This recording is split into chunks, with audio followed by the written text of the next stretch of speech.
Of all the things in the FNAF series that feel like they lost their relevance over time, Nightmare is the one that sticks out the most to me.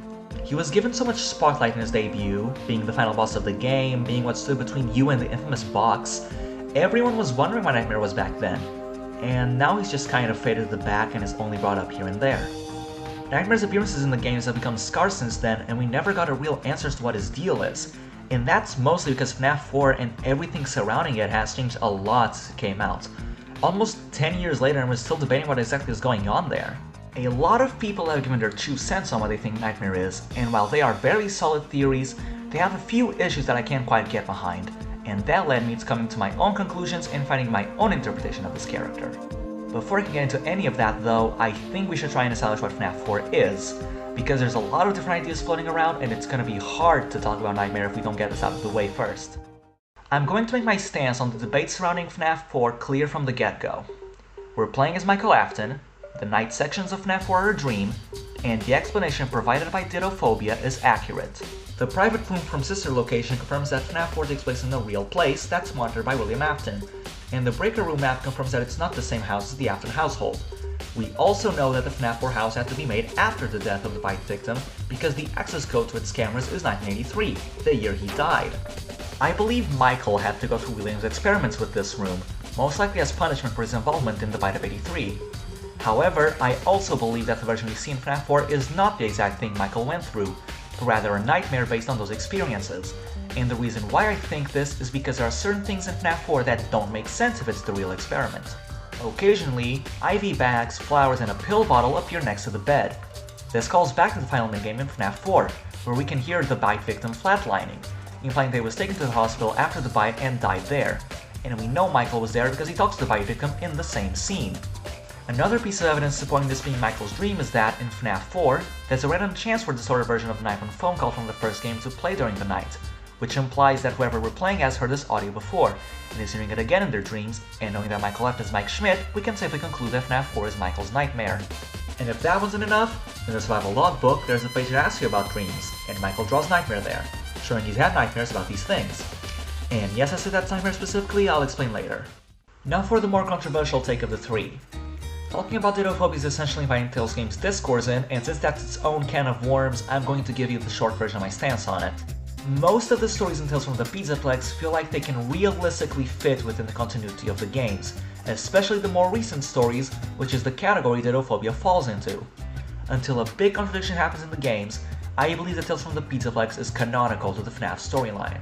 Not only that, Dittophobia presents everything in a way that's extremely similar to the games, from the behavior of the Nightmare animatronics, to the descriptions of the Sister Location bunker, to the heavy implication there's a recording of William Afton's voice made to make sure the subject doesn't leave. It all paints a picture that's very in line with the world of the games, to the point where there are details in the games that can be connected to the big revelation of the story.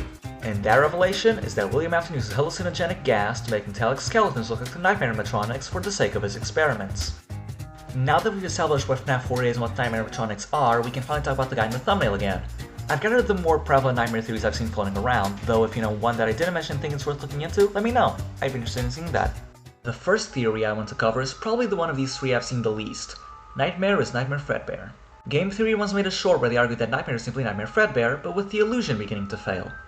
Back then, they had the interpretation that the Nightmare animatronics used the illusion disc from the novel trilogy, but I think the theory still works under Dittophobia, as the story also presented the gas fading and failing.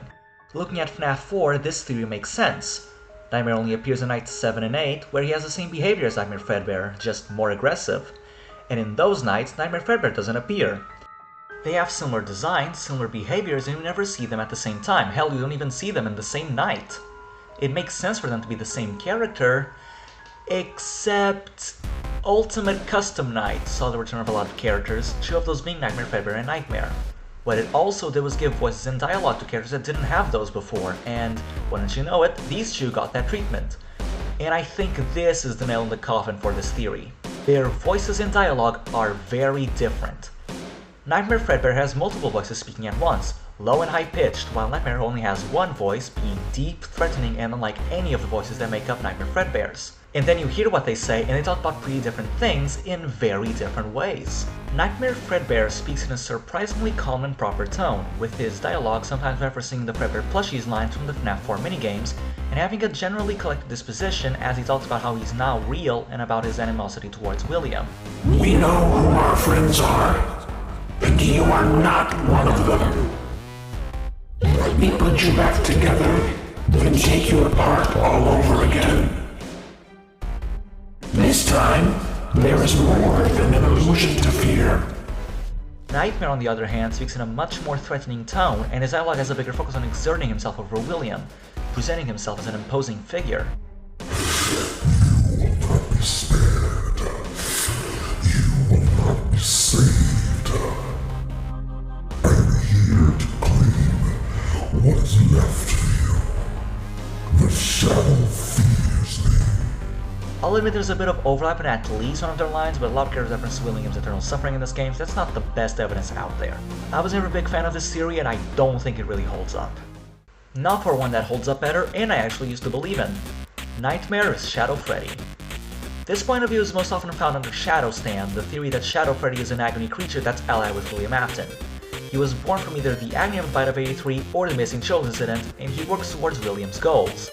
This theory is heavily supported by Henry's dialogue in the Insanity ending of Pizzeria Simulator, where he recounts the events of FNAF 3's Follow Me minigames and describes them as William luring the animatronics. In Follow Me, we see Shadow Freddy luring the animatronics, implying that Shadow Freddy did it for William. Nightmare comes into the equation because in FNAF 4, the Nightmare Knight is referred to as Shadow Freddy in the files. This suggests a connection between Shadow Freddy and Nightmare, and given that they're both shadowy versions of a Fredbear variant, it makes sense. And then in UCN, Nightmare has the line, which can be interpreted as Nightmare being the embodiment of Afton's evil, like how Shadow Freddy is possibly the embodiment of the agony William caused and is powered by it. There is a lot going for this theory, but after thinking about it more, something about it just doesn't feel right to me. The Shadow Freddy name in the files feels like a killer piece of evidence, but with all the changes that FNAF 4 had close to release, such as references to 1987 the teasers that went nowhere, or the source code that related to 1987 on the website getting removed, it is not out of the question that this text is a leftover of a time where things were different. Not only that, but the name might not be meant to be seen in a literal sense. It could be referring to the idea that Nightmare is to Nightmare Fredbear what Shadow Freddy is to Golden Freddy. Even then, another problem I have with the series is that aside from the general idea of being a shadowy Fredbear, the designs for Shadow Freddy and Nightmare don't really line up. Shadow Freddy is purple with black accessories, connecting him very neatly to William, while Nightmare is pitch black with yellow accessories. Actually, Nightmare isn't even pitch black, he's actually translucent. He just looks like he's pitch black because the surroundings are dark, and this translucent property is seen nowhere in Shadow Freddy. And the part of this that really makes me think they're not the same is their behavior. Throughout all of Shadow Freddy's appearances in the series, he's portrayed as being relatively passive. He's clearly on Afton's side and opposite to the possessed animatronics, but he's never doing anything himself. In FNAF 2, all he does is sit in parts and services and nothing else. He doesn't even crash a game like RWQ does. Then in FNAF 3, he leaves the animatronics to William, but he doesn't dismantle them himself. And still in FNAF 3, in his cameo in the office, Shadow Freddy is just sitting there, doing nothing, even when his partner in crime is out to get you. And then look at Nightmare in FNAF 4, where when he shows up, he's the only animatronic active, he's always set to max difficulty, and he's extremely aggressive, giving you no room to breathe. If this is meant to be Shadow Freddy, why does his behavior contrast the one he had in the other games? Don't get me wrong, this is still an extremely solid theory, it's just that I get caught up on these details and I can't quite let them go. I believe in Shadow Stand, but I'm not fully sold on the Nightmare connection. The third theory I have to present is that Nightmare is Nightmarian. Nightmarian was introduced in FNAF 4's non-canon Halloween update, replacing Nightmare. This suggests a connection, but it's also a non-canon appearance.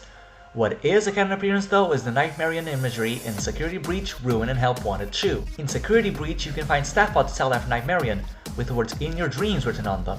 Not only that, but you can find Nightmarian plushies all around the Pizzaplex, and this seems to mean something because during the Mimic Chase in Ruin in the Princess Quest section of Help Wanted 2, you can find a Nightmarian plush hidden.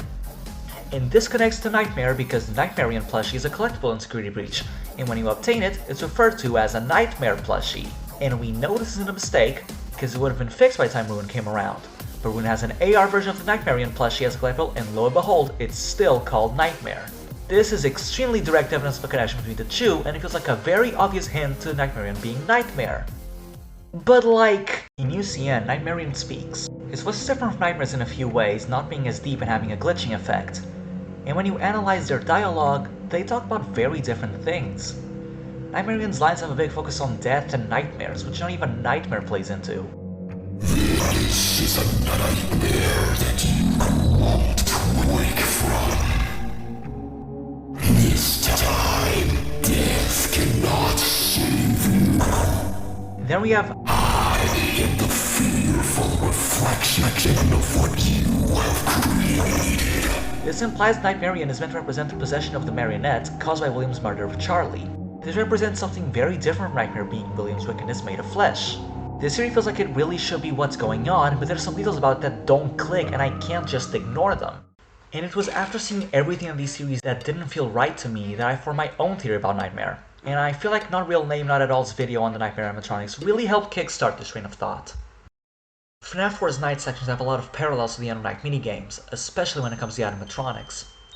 The core 4 animatronics represent the bite victims' bullies, with Nightmare Foxy going as far as to mimic the way Michael scared his brother. These animatronics then lead to Nightmare Fredbear, who represents Fredbear himself and everything that comes with him. All of these animatronics represent key components of the story told throughout the minigames. So why is it that in the end, we come face to face with something that doesn't seem to embody anything? Nightmare isn't like the other Nightmare animatronics in a lot of ways, the big one being that he's not the Nightmare version of anything. All the other ones are Nightmare something, and that something played a part in the story of FNAF 4. Nightmare is just Nightmare, and I think I understand why.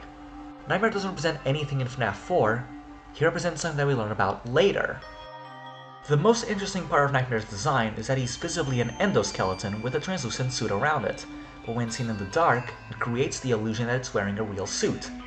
Even among these characters who are illusions, Nightmare's design in and of itself is a trick of your mind, designed specifically to make you see something that's not there. In that way, Nightmare represents the experiments William conducted using the FNAF 4 room, as seen in Sister Location Didophobia, embodying the illusions that made up the experiment. In that way, he is William's wickedness, made of flesh, not because he represents William's general evil, but rather because he is a creation of William, made with the specific purpose of tormenting, of creating fear. Nightmare embodies the cruelty of what William did to the kids in this room, including his own son, so much so that when Michael reflects on the nightmares he's had, Nightmare is the one that he thinks of. Notice how the drawing doesn't have a hat, and how during gameplay, Nightmare's head is always covered by shadows and so is hard to see. Nightmare is the experiments Michael went through, given form. Nightmare is essentially the Nightmare version of these experiments. Nightmare is Nightmare.